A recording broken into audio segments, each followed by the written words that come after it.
Quick reminder before we get started on this episode. This podcast is based on my personal experiences and isn't medical advice. So let's talk about the dreaded negative test result. You walk into the doctor's office with a list of symptoms, maybe even a family history of celiac. They run a blood test or maybe even a biopsy. The result comes back negative, and the doctor says, "Good news, you don't have celiac disease." But deep down, you know something isn't right. You still feel terrible when you eat gluten, whether it's bread, pasta, or pizza, and you might even think, am I imagining this?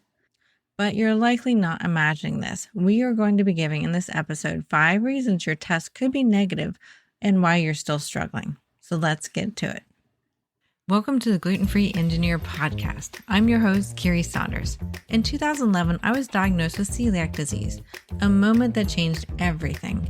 But I was determined not to let it hold me back. With my 2 engineering degrees, I set out to reverse engineer the gluten-free lifestyle, breaking down recipes, safety tips, travel hacks, and everything in between to rebuild a life I love. Whether you have celiac disease, gluten intolerance, or simply choose to live gluten-free, this podcast is for you. Join me each week as we simplify the gluten-free lifestyle, make it fun, and prove that you don't have to miss out on anything. Welcome back to the podcast. Today we're talking about what to do if you got a negative celiac test result, but yet you still feel terrible, and some common reasons as to why you might still feel terrible and why you might have gotten a false negative, which could be the potential here.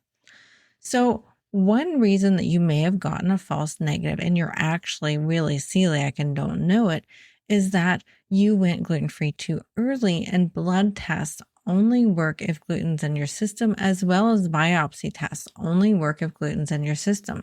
So these core tests only work if you've been eating gluten for, they recommend at least 2 to 3 months for an accurate test.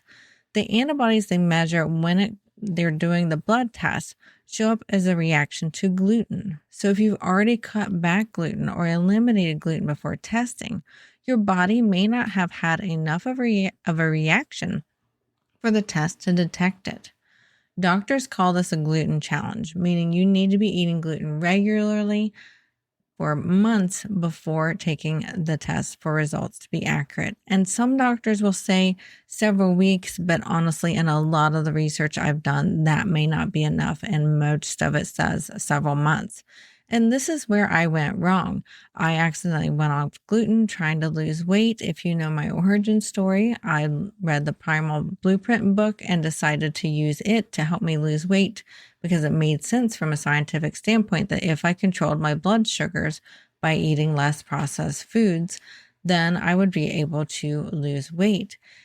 And going off of the gluten, because I wasn't eating processed foods, because that's where most of the gluten is, I had been off of it for several months. And I asked my doctor, I said, "Hey, I think I might have celiac disease. Can we do a test?" And she's like, "Sure." And back then, that doctor, I even asked her, I said, "Well, I haven't been eating gluten for a few months. Will this test still be accurate?" Because I'd already read that it may not be accurate. And she had no idea. So sometimes doctors don't even know. She's like, "Oh, no, it'll be accurate." Well, it actually wasn't accurate. I find out a few years later. So make sure that you have been on gluten for many months before you get tested.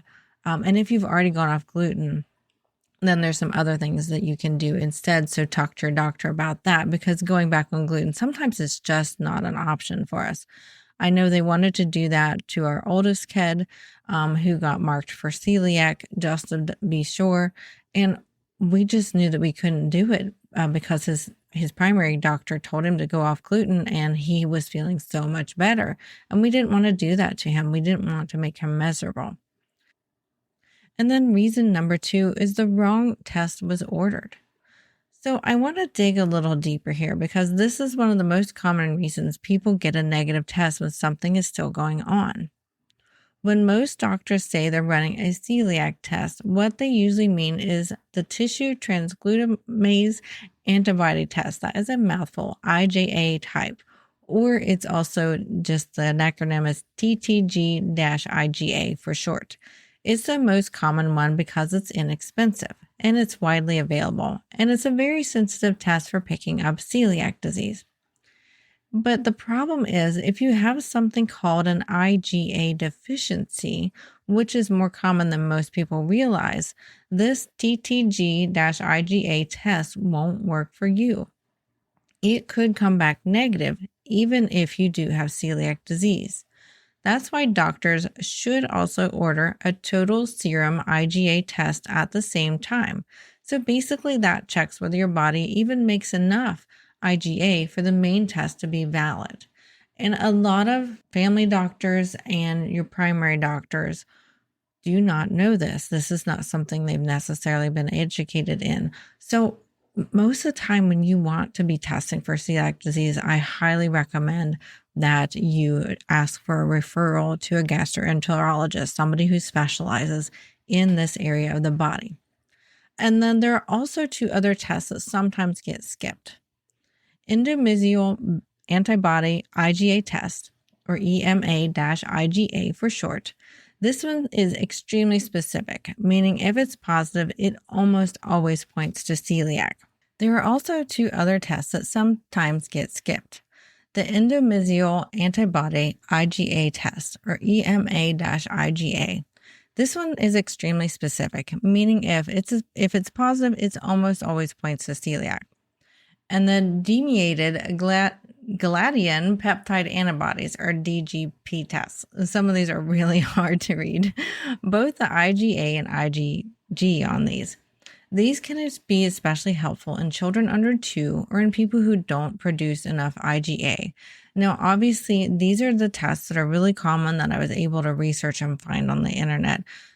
And ones that have been, used on us as well. Some of them have, some of them haven't. So I want to make sure that you are, working with your doctor as always, because these tests may change. The availability of them might change. There may be new research that comes out and comes up with even better tests. So make sure you're doing current research when you are doing these. But I just want to make sure that our listeners recognize that there are more than one blood tests to be done to double check for celiac.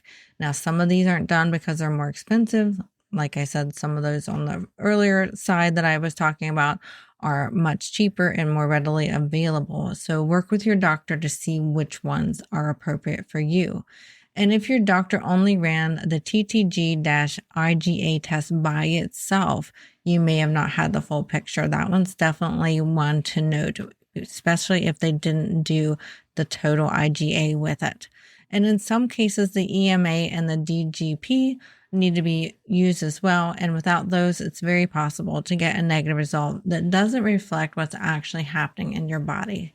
And then reason number 3, biopsies can sometimes miss it. Now, this is still considered the golden standard for celiac diagnosis, but sometimes damage in your body is patchy, meaning some areas of the intestines are severely damaged while others look completely normal. And if the doctor samples a healthy spot, the test might look negative even though you still have celiac. It's like checking a few tiles on the roof and missing the hole where the water is actually leaking in. So they generally, say this one is definitely the golden standard, but there is a small chance that it could be a false negative here. So I just want to make sure that our listeners are aware of that and work with your doctor if you get a negative result, but yet you still feel like you have celiac or something else going wrong. This is where I want to encourage you to advocate for yourself like we like to do on this podcast. And then number 4 is non-celiac gluten sensitivity. So for some people, the test is negative because they don't have celiac disease, but they still can't tolerate gluten. This is called non-celiac gluten sensitivity, or NCGS. These symptoms are still very, very real, and they often overlap with celiac. You might have brain fog, you might have fatigue, you may have headaches, you likely have stomach issues, you're going to possibly have joint pain. But the big difference with non-celiac gluten sensitivity is it doesn't cause intestinal damage the way celiac does. So the good news is you're not likely getting malnourished from the gluten. But for day-to-day life, treatment looks the same. We are needing to avoid gluten so that you feel good. This is where we're listening to our body and eating the foods that make us feel good and avoiding the foods that don't make us feel good, and working with our doctor about the whole, conversation here. And then finally, reason number 5 is it could be something else. It could be not celiac. It could be not celiac gluten, non-celiac gluten sensitivity. Sometimes it could be another condition that mimics it. And there are quite a few out there: Hashimoto's thyroid disease, Crohn's disease, lactose intolerance, and even food intolerances like soy or nightshades can cause digestive issues, fatigue, and pain. I know for me, I not only have celiac, but soy and specific nightshades cause me digestive issues, fatigue, and pain. So I actually have a double whammy there, and you potentially could have both as well. And that's why it's important to keep digging with your doctor and working through things, especially if the test is negative, but your body is still crying out for help. This is something that I'm very blessed. My current doctor is very good on being on top of new things, on top of finding a holistic answer to the situation. And she actually recommended a book to us recently called The Plant Paradox book. I highly encourage you to read it, especially if you still have stomach issues, even if you know you're celiac and you're eat gluten-free, or you're really sure you're gluten intolerant, but you you stay away from all that gluten. There might be something else going on. For me, it's soy and tomatoes are my main culprits that I cannot eat. I can tolerate potatoes, thank goodness, which is in the nightshade family. I also can't tolerate peppers, hardly at all. So I've been avoiding those as well. So work with your doctor if you still don't feel good. And sometimes misdiagnoses happen. And then the one thing that some doctors will just say is that you have IBS, but it's simply a label when your doctors don't have any other explanation. And I encourage you, if you've been labeled with having IBS, to get to the root of what food is actually irritating you. This is irritable bowel syndrome. Something is irritating you. It's not oh, you're fine, you just have IBS. No, let's make your life a little better. Let's figure out what foods are irritating your insides and making you feel terrible. So certain things can really help. Some things my doctor recommended to me was going on a FODMAP diet. It's a temporary diet where you take out basically fermentables. You can Google FODMAP and you should be able to find the list of foods to avoid. And then you slowly add in each one to figure out what is actually bothering you. For me, raw apples bother me. Some, not terrible, but they make me, my stomach really bloated and feel very uncomfortable, especially if I eat too many raw apples at once. So it could be simple things like that you might just need to avoid. And if you know what is irritating you, then you can make a conscious choice as to whether it is worth having that piece of food on that day, because you know what your day is the rest of the day, or what you expect it to be, or the next day. You know how this food is going to affect you, and you know whether it's worth having a little cheat day or something on a food that is you're not super tolerant to. Now, I'm not talking celiac here. We do not want to have cheat days if you're celiac on anything gluten related. But if there's another additional food that's causing you digestive distress, maybe you want to have that slice of gluten-free pizza, even though the tomatoes bother you like they do me. I just need to know that that's going to happen to me. So I usually don't make that exception, but there could be a time where that's all I have as a choice for it. So it's nice to know what is actually bothering you. So things like the FODMAP diet can really help you figure it out. You can do the Plant Paradox and read that book by that doctor. By Dr. Gundry is his name. It's been a very interesting book for me to read this summer. So work with your doctor. Even if they label it as IBS, have them help you do your own research and figure out what is bothering your stomach besides, maybe besides gluten. Let's say you have gluten problems too. What else is it? And so we want to be digging into our own health. We want to be advocating for ourselves because it's worth it. We are worth having wonderful days where we feel great. If you've been navigating confusing symptoms or test results, you don't have to figure it all out by yourself. In my newsletter that we send every other week, I share gluten-free tips, safe product finds, recipes, and encouragement to help you feel more confident in your gluten-free journey. You can sign up at theglutenfreeengineer.com and never miss a resource that could make your life a little easier. So here's the step that finally gave me clarity. After my negative blood test for celiac disease, I worked diligently to try to figure out what is wrong. And I knew from my research that the test might not have been accurate. So what I actually did is I went to my children's doctor, their pediatrician, and told them how sensitive I was to gluten and how it affected me and how it was so easy for me to get sick. And I asked him, I'm like, from what I read, this is a hereditary disease. Should we be testing the children?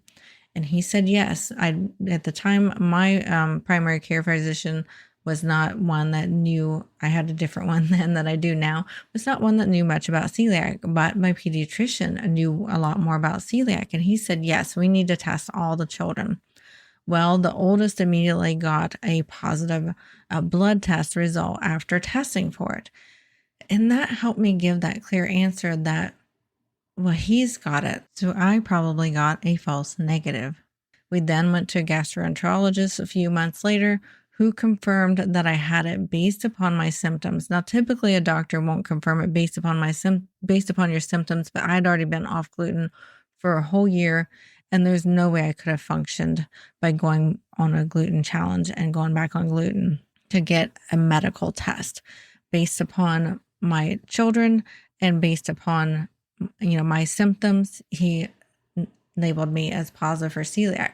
Later, come to find out, after my dad passed, he actually had a positive test. I'm not sure which test he got for celiac disease and had been hiding it for over 10 years.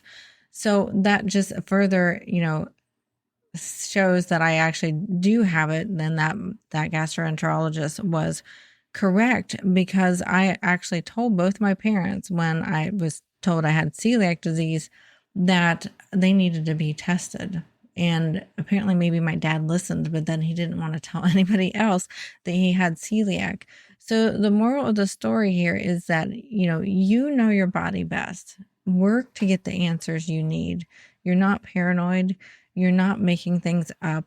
When we feel terrible, and it's worth it to figure out what is wrong. So I encourage you to work to figure out, if you're still having issues, figure out what is wrong, see a different doctor, do your own research, come with better questions instead, if that helps your doctor do a better job of understanding what you're trying to say. I want to encourage you to trust your body because it's telling you the truth. Thank you for listening to this episode of The Gluten-Free Engineer. If you found value in this story, please share it with someone who might need encouragement on their own gluten-free journey. For more tips, recipes, resources, and even links to my YouTube channel, head on over to theglutenfreeengineer.com. It's your one-stop hub to make gluten-free living simple, fun, and full of flavor. And don't forget to subscribe so you never miss out on an episode. And we will see you next week.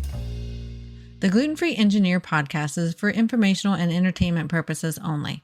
I share my personal experiences and stories about living with celiac disease and navigating a gluten-free lifestyle. This podcast does not provide medical advice. Always consult with a qualified healthcare professional for medical questions, concerns, or advice specific to your health. Before we continue, I want to invite you to join my free Facebook community, The Gluten-Free Engineer. It's a space where you can connect with others living gluten-free, ask questions, swap tips and recipes, and get support from people who truly get it. Whether you're newly diagnosed or a seasoned gluten-free pro, you'll feel right at home.